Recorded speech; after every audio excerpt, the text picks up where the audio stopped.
Hello and welcome. Today we are getting into building a Golgari deck. So I hope your coffee is warm because this is one of the strongest color combinations and I can understand you wanting to build it.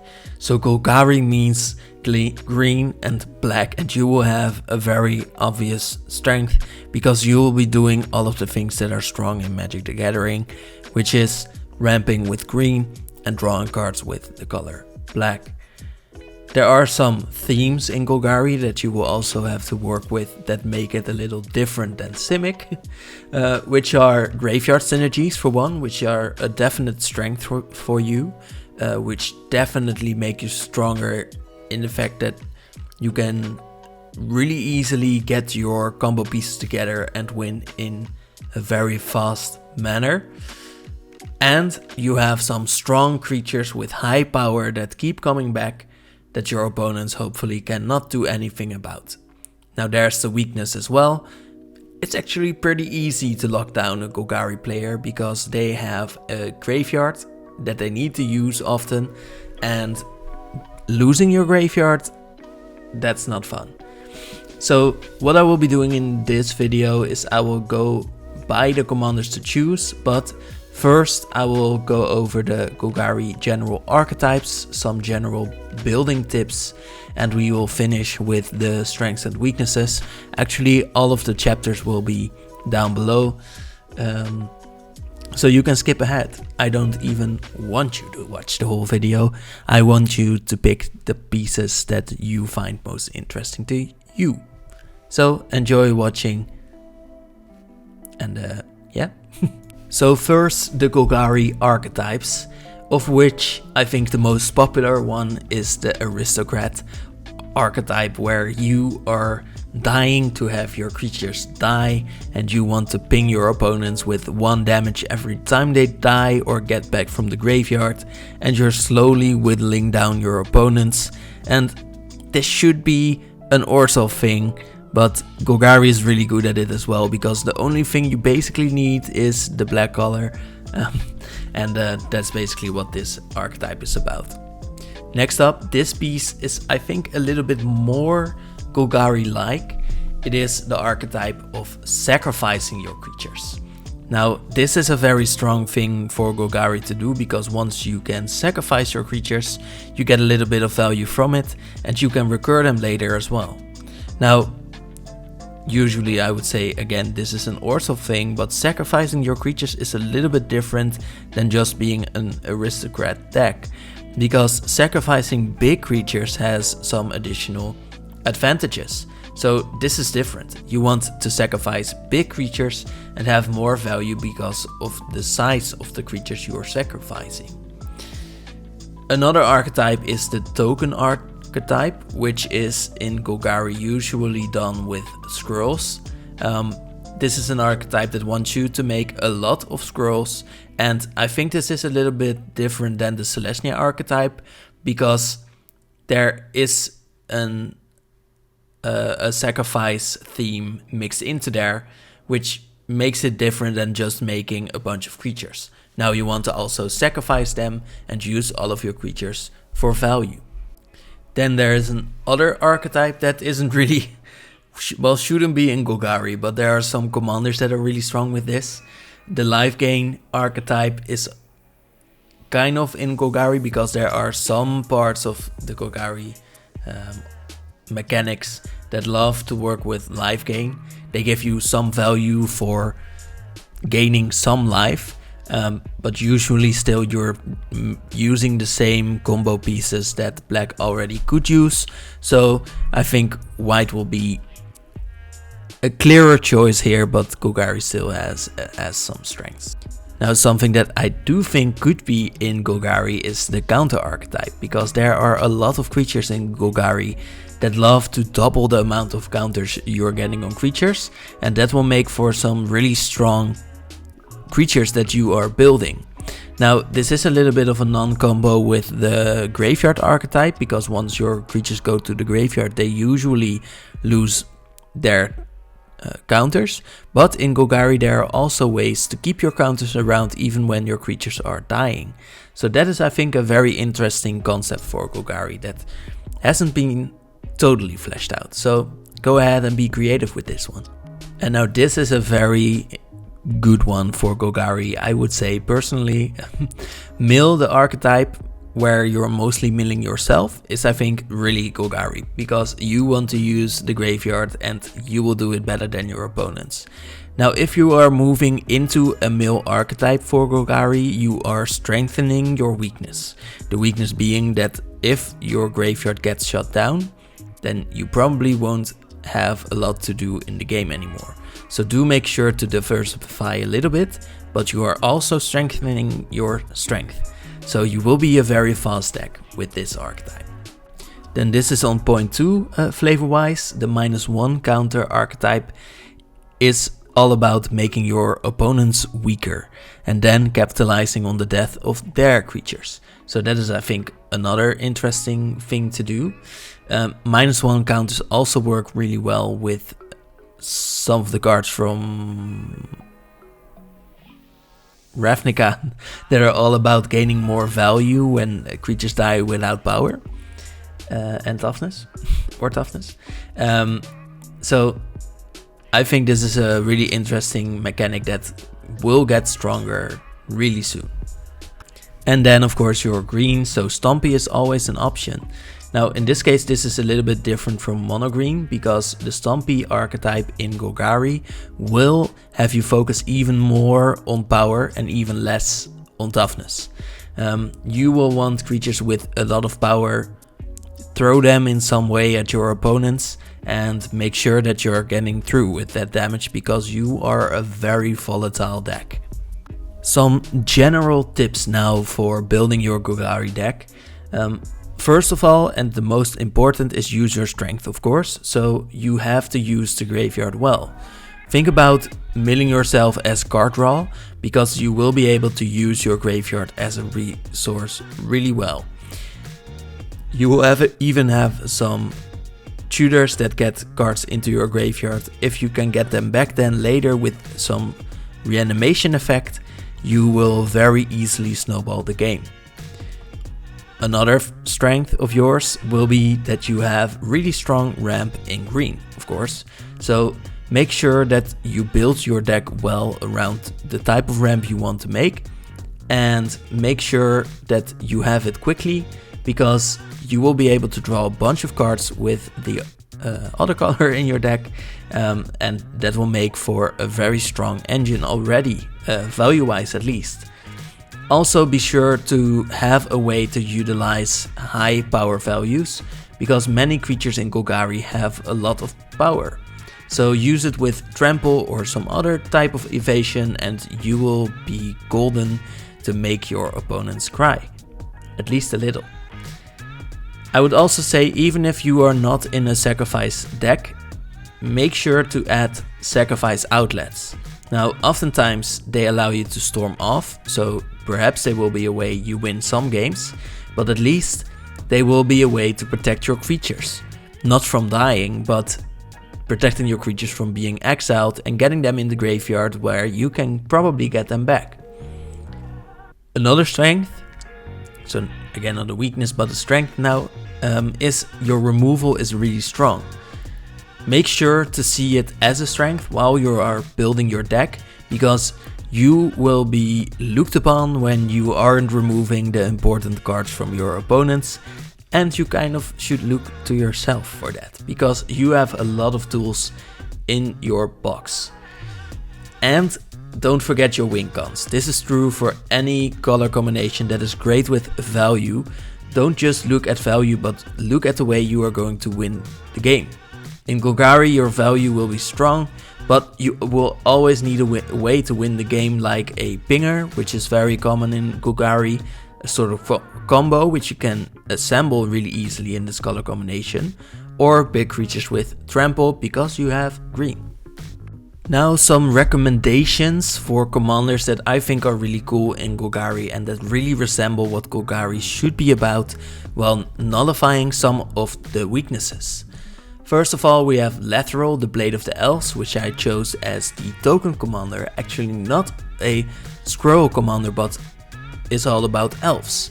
Now, Golgari has the great strength of working as an engine, and Lateral will make sure that you have a win condition. Lateral has a very important ability, which is that she can tap and then tap 10 untapped elves you control to make each opponent lose 10 life and to gain you 10 life as well. Now, you will need to do this a couple of times, but this is a win condition because 10 life is a lot, and this is sort of unconditional because you don't need to attack to do this. Lateral is also your value engine because whenever she deals combat damage to a player, create that many 1/1 green elf warrior creature tokens.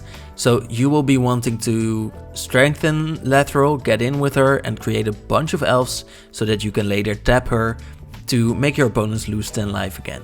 Now, there are many other ways to create a lot of elves, definitely when you have green. Make sure to not only rely on Lateral, but I think it's cool that Lateral does both win you the game and make you the value. Now, if we want to double down on the male archetype and still work with tokens, I would suggest the Myco Tyrant from Ixalan. This is a small commander which I like a lot because then you will be able to play it 2 or 3 times. And the Myco Tyrant is actually a really cool evil mastermind.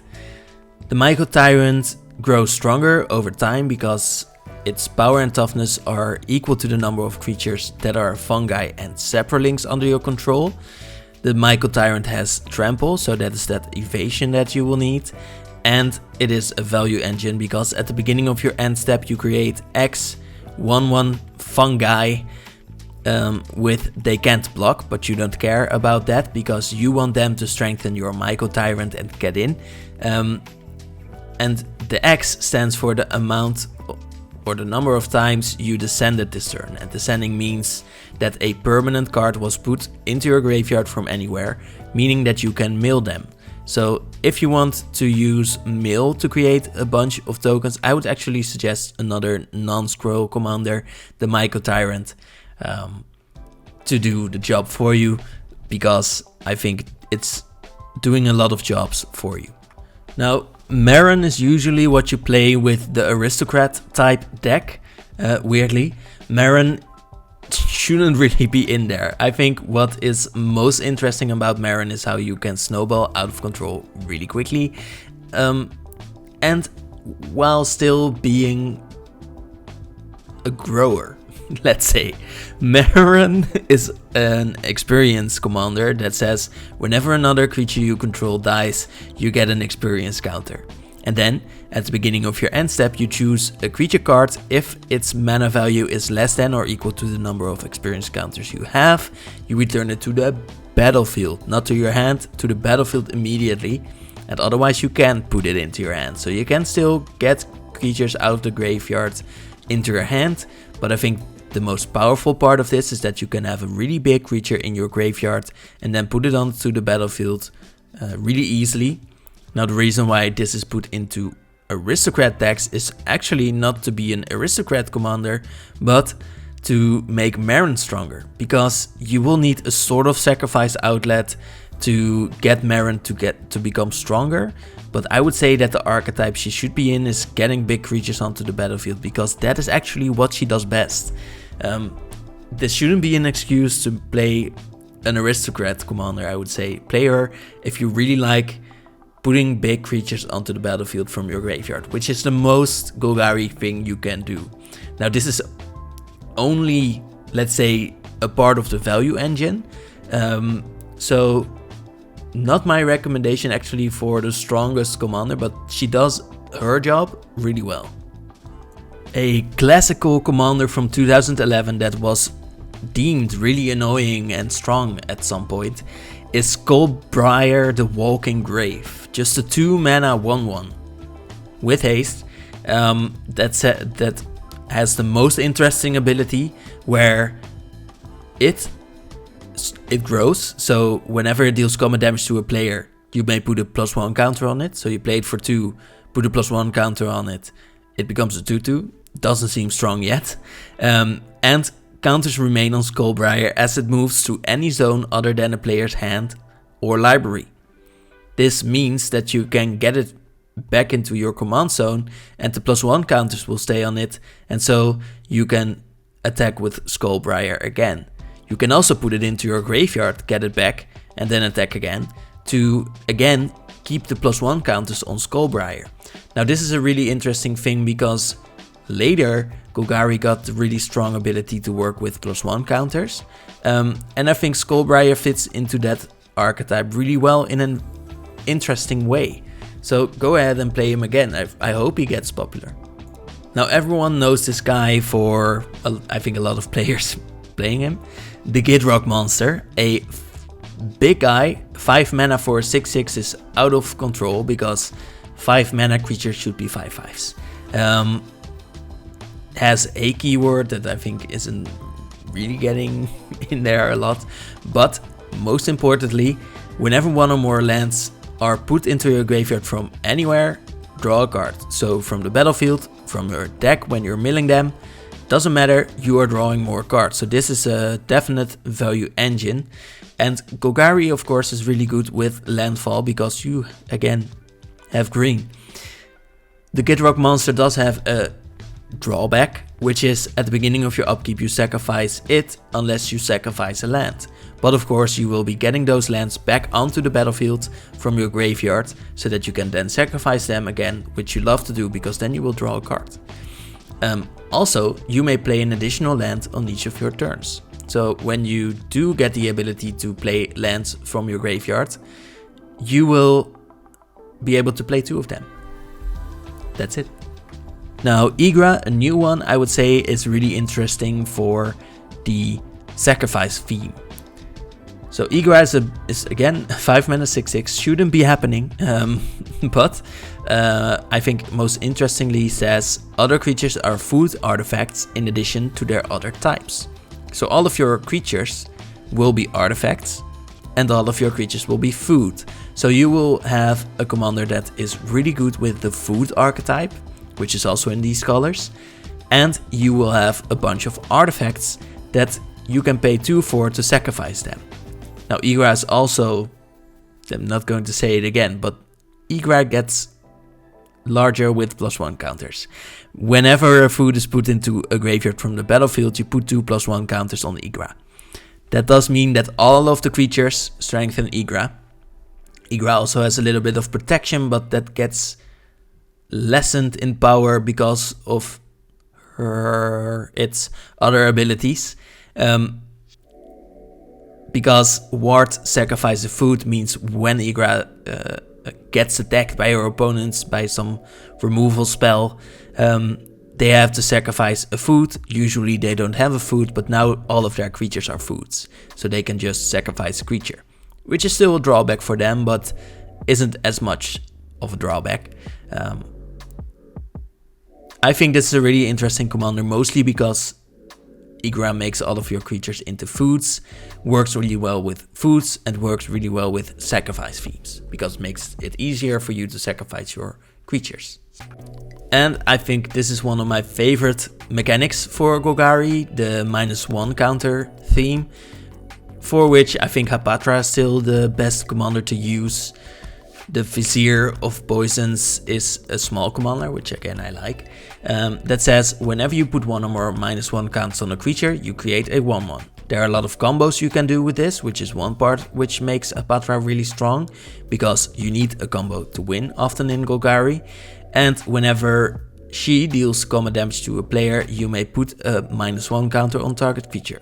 Now you won't really be using that a lot, but you will be using other cards to put -1 counters on creatures and get a bunch of 1/1 snakes with Death Touch. Maybe you could put in a little bit of tribal for the snakes, and you will be very strong while removing a bunch of creatures from your opponents, often slowly and often really quickly. If you are wondering what cards to put into your Golgari deck, I am here to help, because these are the staples in Golgari. I'm focusing mostly on the actually black and green cards. But there are some exceptions that I want to point out because they are really strong in exactly this color combination. Now I'm starting with ramp because that is always important, but now it's your strength as well. I would say one of my favorite ones that really show me how strong Golgari can be is Binding of the Old Gods. Isn't even expensive because it is a little bit slow in a way, because it costs 4 mana to destroy a non-land permanent an opponent controls, but that is really flexible. Non-land permanents can be enchantments, they can be artifacts, creatures. Doesn't really matter what important part of your opponent's board you want to remove.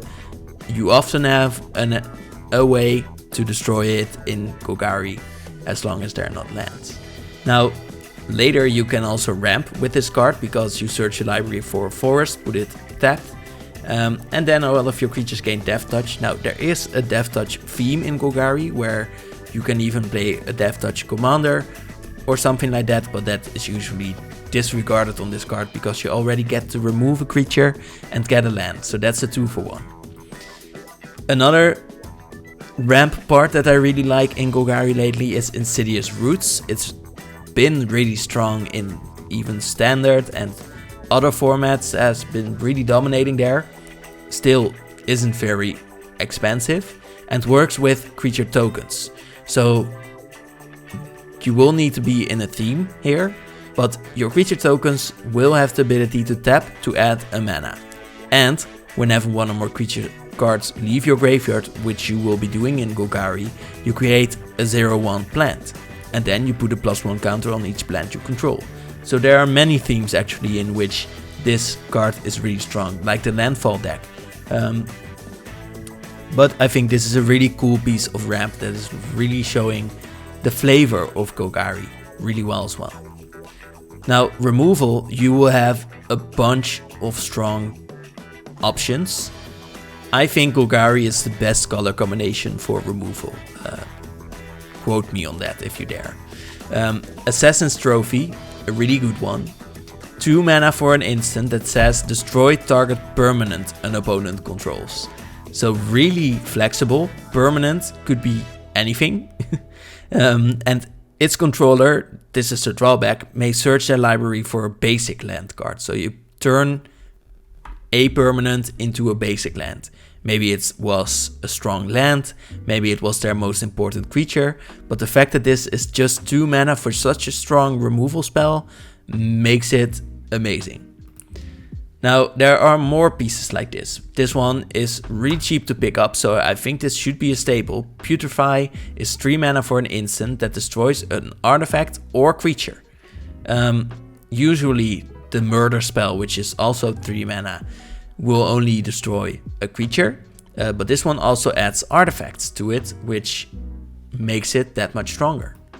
Abrupt Decay, 2 mana, can't be countered, and destroy target non-land permanent with converted mana cost 3 or less. Now, less omnipotent, or can't really remove everything because of the restriction of the 3 mana, but can't be countered will get into play in the stronger game groups.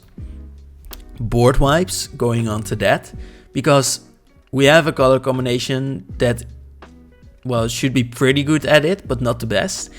But there is a really good option in Culling Ritual, which is 4 mana to destroy each non-land permanent with mana value 2 or less. So a bit of a drawback, but an advantage. You add a black or green mana for each permanent destroyed this way. So if you can destroy a bunch of non-land permanents this way, you will get ahead really quickly because that 4 mana can turn into way more than that. Definitely in a multiplayer game. Definitely in Commander, where a bunch of cards will be 1 or 2 mana in the early game. You will destroy their early game and you will get ahead. So really strong board wipe, I would say, and I think overlooked. Casualties of War, I'm counting towards a board wipe because it removes 5 things. You get to choose 1 or more, so you don't have to destroy your own things. But it's 6 mana to destroy 5 things. Usually, again, like I said, it costs 1 or 2 mana to destroy a thing. But now you get to destroy 5 for 6 mana, so it's only about a little bit more than 1 mana per thing. You do get to destroy an artifact, creature, enchantment, land, and planeswalker. So really isn't that flexible, because oftentimes your opponents don't really have a planeswalker you really want to remove. Probably you will get 2 or 3 things that are really worth removing, but it's on 1 card. So that is the value you are mostly gaining here. And you are still in a multiplayer format, so there will often be 2 or 3 things to remove. Now for card draw, I think Golgari together is a little bit slower, but black of course is really strong at drawing the cards. So I think Golgari is mostly good at the recurring card draw. So for example, Moldavine Reclamation is perfect for many Golgari decks. Whenever a creature you control dies, you gain 1 life and draw a card. Gaining life is often important in Golgari, but also your creatures will be dying in Golgari, and this card can net you at least more than 2 cards, which I think is the value for 5 mana spells. So should be easy. Definitely if you have a sacrifice outlet to use this with. So really strong one, but does take a little bit more setup than your usual card draw spell. Now there is a different kind of card draw in Golgari, which is getting cards into your graveyard. Grisly Salvage is a really cool example because it is on a common 2 mana for an instant that says reveal the top 5 cards of your library. You may put a creature or land card from among them into your hand, and which is I think another advantage, you put the rest into your graveyard.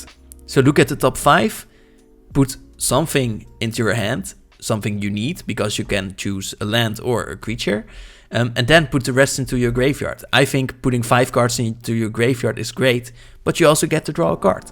So win-win. Skull Prophet, next example, which is just a sort of ramp spell, 2 mana to get a mana dork, but also you can tap it to put the top 2 cards of your library into your graveyard. So this happens over and over again. Every turn you get to draw 2, basically, which is insane. Now do note the weakness of Golgari, which is going into the milling too much. Because if your graveyard gets stopped, if you can't use it anymore, you should have some drawbacks, you should have some ways to still draw cards without your creatures getting into graveyards. Another thing, which I think is really strong as well, but does again cost some mana and time, is Underrealm Lich, a 5 mana creature, so can be removed, that says if you would draw a card, instead look at the top 3 cards of your library. So that must sound really strong to you. Then you put 1 into your hand, so you get to choose from the top 3, and the rest into your graveyard. Again, if you can use those cards in your graveyard, you will triple the amount of cards you draw every time you draw a card.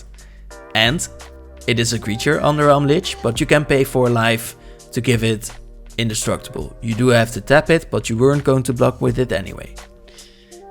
Now, we need win cons, like I said, and I think 2 of the best ones are pingers. Poison Tip Archer is one, so 4 mana, and says whenever another creature dies, so also those from your opponents, each opponent loses 1 life. That means if you can board wipe and keep, for example, Poison Tip Archer around every time, you do kill your opponents pretty quickly. Now, 1 up, Sir Conrad the Grim. 5 mana to have the ability that says whenever another creature dies, you deal 1 damage to each opponent. And whenever a creature card is put into a graveyard from anywhere other than the battlefield, so when you're milling them, for example, you deal 1 damage to each opponent. And when a creature card leaves your graveyard, so when you get them back, which you will also do in Golgari, Sir Conrad the Grim deals 1 damage to each opponent. And he has the ability to say each player mills a card, which will deal damage to your opponents and get you card draw, basically. So I think Sir Conrad will make an exception and show him in the Golgari cards, because I think Sir Conrad is definitely secretly a Golgari card. For Golgari more than most other colors, combinations are the way to go if you are trying to win the game, because there are many ways to get your combo pieces together and you usually are a pretty slow winner. And with combos you can do it immediately.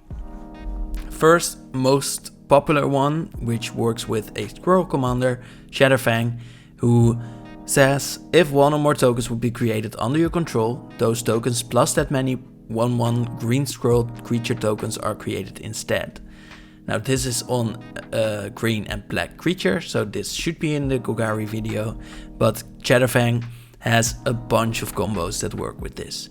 Basically, if something would make a token whenever a creature dies, I think this is a perfect engine. But like I said, Golgari is all about the engines. One card that many people pair it with, because it is an uncommon, is Pitiless Plunderer, a 4-mana creature that says whenever another creature you control dies, you create a treasure. So what happens? You create a token, you create a 1/1, you sacrifice the 1/1 squirrel creature token, so then a creature died, so you create a treasure token, and you get a 1/1 squirrel with that. Now if you can sacrifice the 1/1 squirrel again, you can again make a treasure token. Now the interesting thing here with Pitiless Plunderer is that the treasure token can then be sacrificed to pay a mana for the sacrifice ability of Shatterfang, which says sacrifice X squirrels, target creature gets plus X minus X until end of turn. So you can basically board wipe your opponent's board, and you can strengthen your creatures as long as you have enough toughness to survive. So you can keep doing this together with them together, or you can add a sacrifice outlet and you can do this combination with anything that basically makes tokens when things die. Now this is a bit of a cheap one because this works with any green deck, but Vorinclex Monsters Raider is a monster with combinations. Or basically anything that would double the amount of counters on Planeswalkers. Because Vorinclex says if you would put one or more counters on a permanent or player, permanent being the key here, put twice that many of each of those kinds of counters on that permanent or player instead. So very flexible, but works with loyalty counters as well. Fresca, for example, is a 6-mana Planeswalker that enters usually with 6 counters on it, but now she enters with 12, so immediately you get to ultimate her, meaning that if target player has fewer than 9 poison counters, they get a number of poison counters equal to the difference. So they all get 9 poison counters, and then you will just need to push them a little bit over the edge, or perhaps proliferate them with Fresca's 0 ability. And that's just when you don't have Vorinclex out anymore, because when he is in there, you will double the amount of poison counters your opponents get as well, meaning they probably get 9 plus 9, which is more than 10, which will be in. Next up is a combination of 2 cards that just cost 2 mana. Now there is a sorcery in here, so it's a little bit hard to get for Golgari, but Chain of Smog is a 2 mana sorcery that you can target on yourself, saying target player discards 2 cards from his or her hand, and then that player, you, may copy this spell and may choose a new target for that copy. You. Now, so you have basically infinite spells, but the problem is you need to discard your hand. Now, is this a problem? Not at all, because you will win. Witherbloom Apprentice is a 2 mana creature that says whenever you cast Chain of Smog or another sorcery or instant, or importantly the copy of it, each opponent loses a life and you gain 1 life. So basically you get to keep copying the Chain of Smog. Every copy triggers Witherbloom Apprentice, making your opponents lose infinite life and making you gain infinite life. Now Golgari is a perfect food color combination, so Peregrine Took and all of its combos are great here. So what happens? Peregrine Took is a 3 mana creature that pairs with another 3 mana creature later. But if one or more tokens would be created, again the token thing, these tokens plus an additional food token are created instead. So, and Peregrine is really cheap, by the way, because it's an uncommon and only costs under $1 right now. But so every time a token would be created, you create an extra food with it. So perhaps you make a food token and then you get another food token. So that's already 2 food tokens, and then you can sacrifice 3 foods to draw a card. Now, pair this with Experimental Confectioner, someone who loves making cakes in really weird ways, who says, when it enters, create a food. So already 2 foods, and then whenever you sacrifice a food, you create a 1/1 black-red creature token that cannot block, but we don't care. What happens is you sacrifice 3 foods, you create 3 1/1 tokens, and then you create 3 extra food tokens. So you will be left with an extra 3 red tokens every time. So that means that you have, well, infinite 1/1s to attack with later. Maybe sacrifice them, kill your opponent, doesn't matter. But this is a really strong effect that also allows you to draw a bunch of cards from Peregrine too. So you have a lot of things left after this combination. Now, as in the previous video, we will be going through budget to upgrade. So if you are playing a budget deck, that's cool. We have in Golgari many strengths, but we will have some weaknesses left that you can later filter out with some upgrades that will be more expensive. Now, first starting again with ramp. Ramp in green will always be pretty cheap with, for example, Cultivate and Rampant Growth.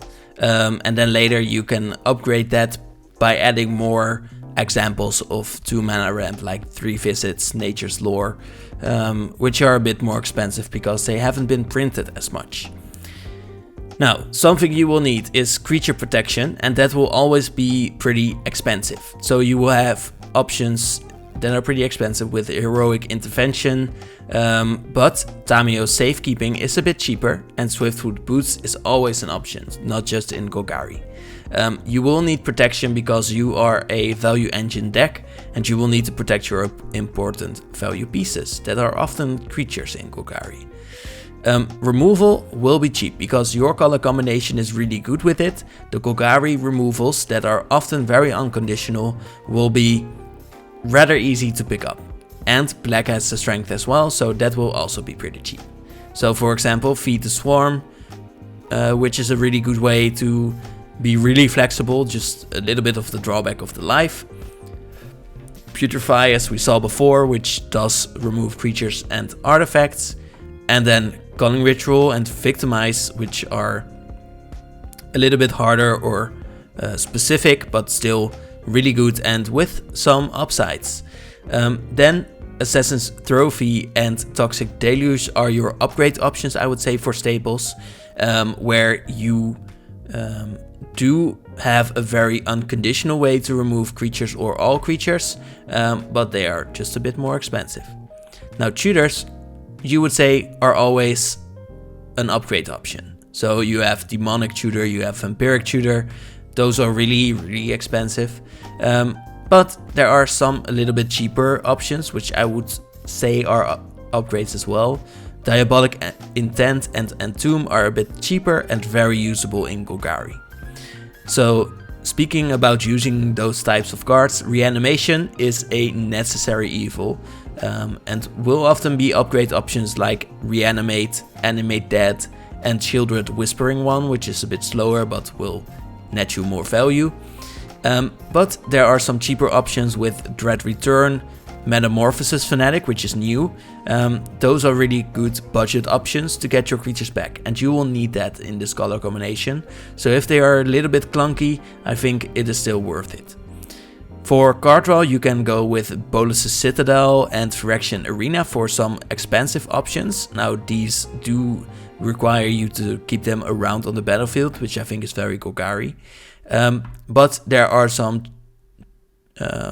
some more options. Knight's Whisper, Sign in Blood, and Village Rites are cheaper options. Sometimes they require you, for example, to sacrifice creatures, but they are so much cheaper that I think you will still need them, aside from all the milling and returning creatures from your graveyard to the battlefield.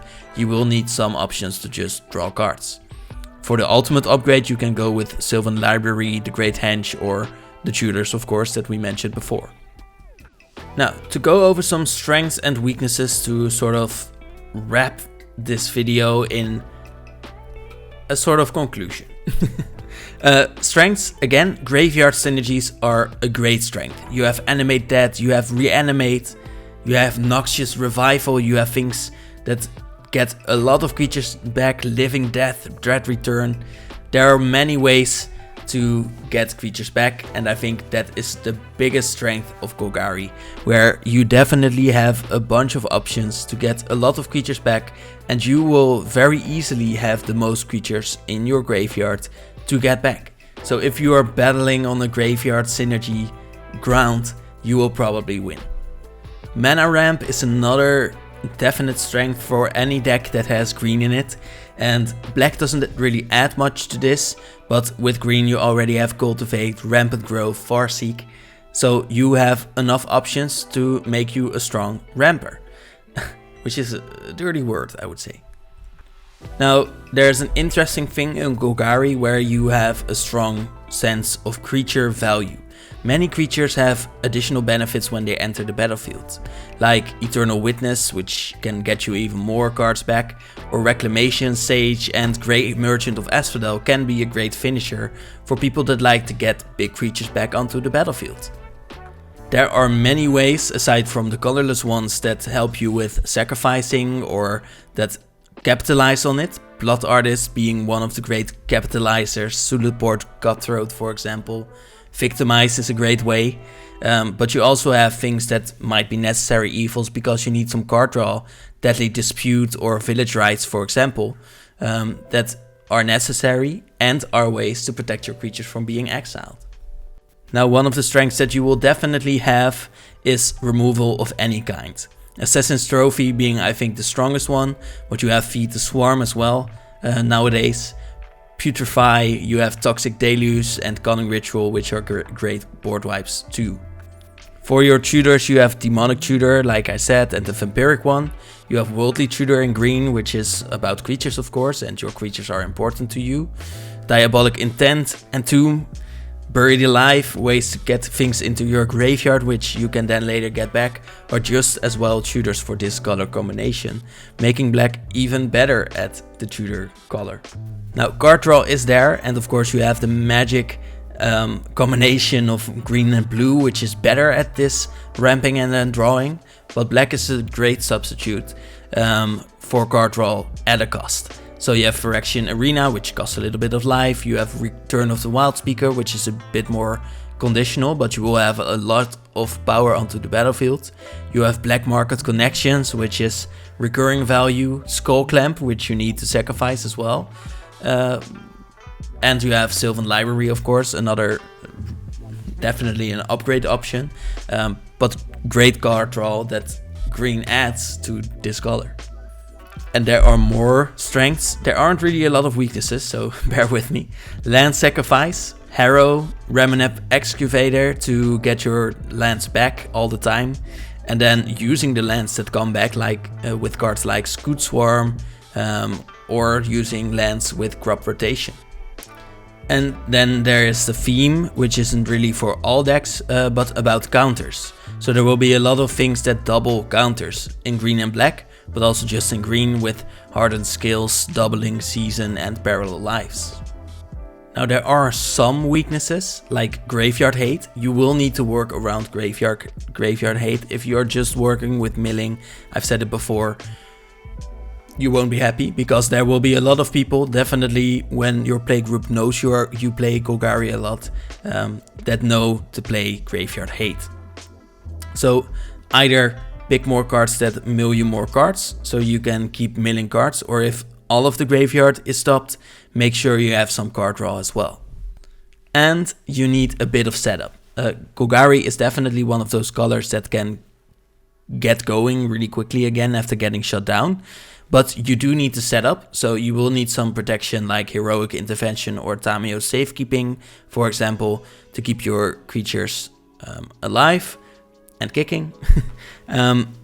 Because if your value engine keeps getting stopped, you won't really get going, and people know you are a dangerous color combination, so they might target you. Now for some playstyle tips, because now you have built your deck, you also need to know how to play, or if you are still building your deck, you still need to know how to play, because you will need to know what your playstyle is, and for that you will need to know how to play. So one of my greatest tips for Golgari is manage your graveyard, because your graveyard is also a resource, so you need to look at it. So structure it, make sure you know what's in there, be a little bit sneaky about it sometimes. Don't just only look at your graveyard when you have something that can help you recur something from your graveyard, because then all of the other people will look at it too. It's not a secret like your hand, so be mindful of it and know that there's a lot of potential in there, and know what creatures mostly are in your graveyard so that you know how to get them back for maximum value. Next tip, time your sacrifices. You need to know when to sacrifice creatures for advantage and when you should wait a little bit on the sacrificing. Because if you have a single target sacrifice spell, for example, and you sacrifice your creature and your opponents get to remove them, that's a 2-for-1 that you just put yourself into.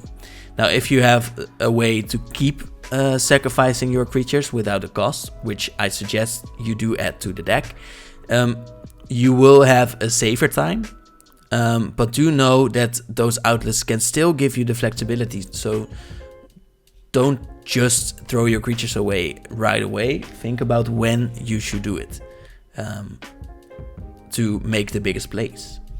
Now, I always would advise to use your strengths well. Board control is definitely one of Golgari's greatest strengths, because you have the color black. And you have great sweeping cards like Toxic Deluge or Casualties of War, so know when to pull the trigger on these spells. Use them, for example, when you are in danger, or when you can definitely get some value out of it when you are killing those creatures. Because often in Golgari, you will get more value from killing creatures, even if they are from your opponents. So maybe you should wait a little bit on using that board control. Maybe you should keep it up to scare your opponents off, for example, because they know you have so many killy spells. And this counts for any deck, but in Golgari especially, know that being out of value is not the end. Golgari decks often grind through games. They just keep going, and it's not all about your one shot. You can get cards back from your graveyard, you can keep drawing cards, you can keep ramping. Be patient and use your recursion wisely, just like a swarm of insects would. They know they can keep coming back. They don't mind if one of the heads keeps getting hacked off. They just know that they will keep coming back, and they don't care about losing an arm. Let's call it like that. Now that was it for my full guide on building a Golgari deck. I want to thank you for watching. If you kept watching all the way, I want to especially thank you. Not watch you. Thank you, because you pulled through and apparently you found it interesting enough to stay around. Thank you again and have a nice day. Bye.